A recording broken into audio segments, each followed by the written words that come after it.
Hey everybody, welcome to our explanation of our capstone project, TerraTraccer. Hi, this is Kenny. Hey, I'm Britton, And I'm Jesse. and we're excited to tell you about our project today. Did you know that most people will die without seeing 99.9% of this world? And that's kind of crazy, especially given the fact that our world is more accessible now than it ever has been before. And we all, as humans, enjoy seeing new things and discovering things. And TerraTraccer gives us, empowers us to do just that. A lot of us tend to stick to very familiar things, familiar places to eat, familiar routes to go to work. And so TerraTraccer exists to enable us to understand what it is we have seen and other places that we haven't ever been or haven't ever experienced before. So you can imagine the world, and like in many video games, in TerraTraccer we cover the world with a fog. And this fog represents our ignorance of the world around us, the places that we haven't been before.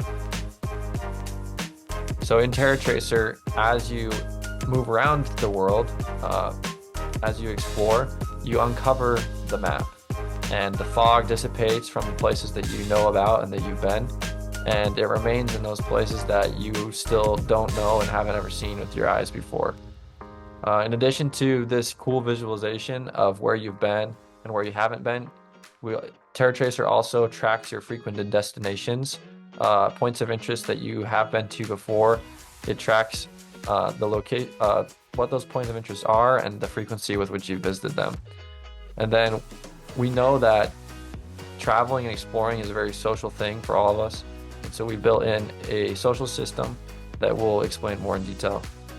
And all this is importantly done while preserving the battery life of the mobile phone that you'll be using to track your travels around the world. Now we're going to take you through a demo of the app in action. So, the most exciting feature of our app is the map exploration. So as you can see, the user is moving and the fog is being uncovered, and he can see where he has been and where he hasn't. And he can also gain XP by exploring more areas. As you can see, there is an XP bar on the top. Well, and also after moving for a long time, you'll be able to drag and drop the screen to see where he has been and where he hasn't. He can also zoom in and zoom out. You can see the fog precision is being changed. Also, there is a XP range page. You can scroll down to see the rank. Now, Britton is gonna tell you more about our chat system. Another exciting feature that we have in our app is a friend system that's built into the app itself. So here you can see this friend searches for his friend inside of the friend section, and he's able to send a little message that says, "Hey, let's be friends."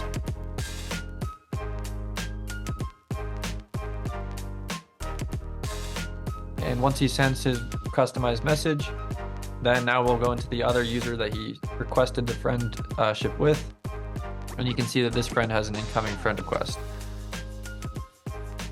So this friend accepts, and now they're friends. So this user that we're currently in has a lot of friends. He's going to send a quick message to Buddy System, letting him know that he's excited about their mutual interest in this app.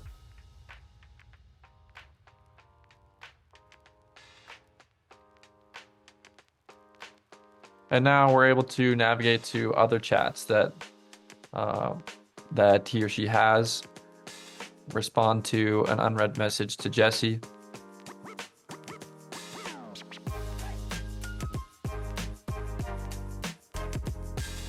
And we're able to use emojis inside of the chat system just like in other chats.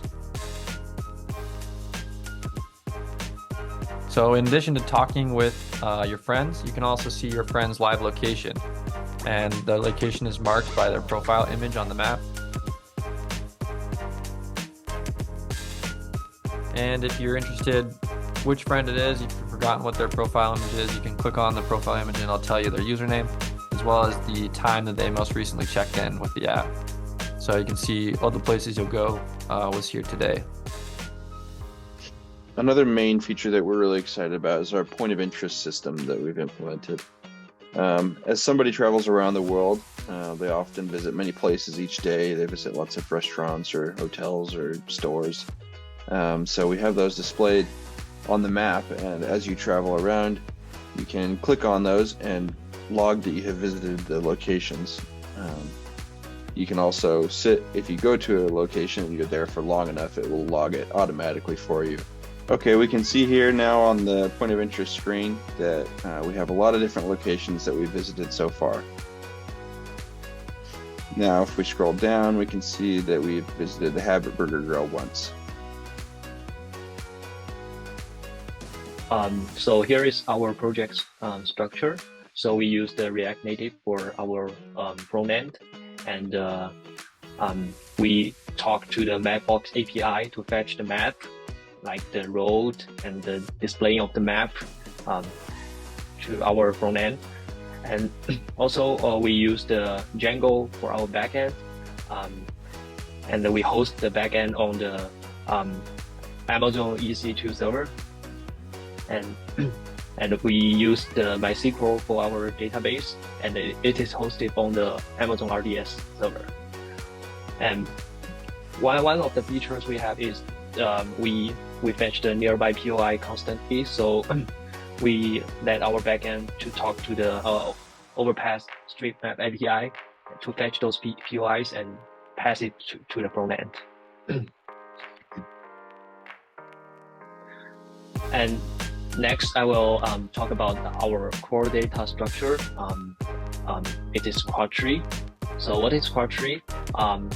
So it is a data structure that divides and subdivides the world into quarters so that we can easily access a given area in a very short time. So as you can see in the graph, the world is a big node, and the node has many subnodes, and so it gets subdivided.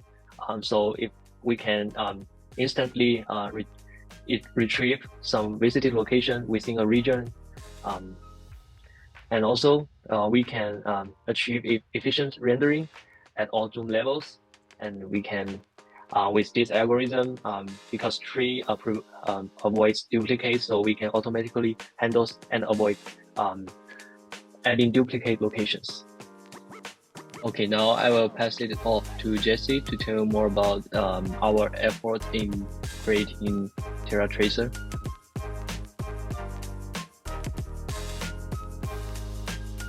So throughout the semester, we did a lot of work, and on GitLab, we completed 85 issues.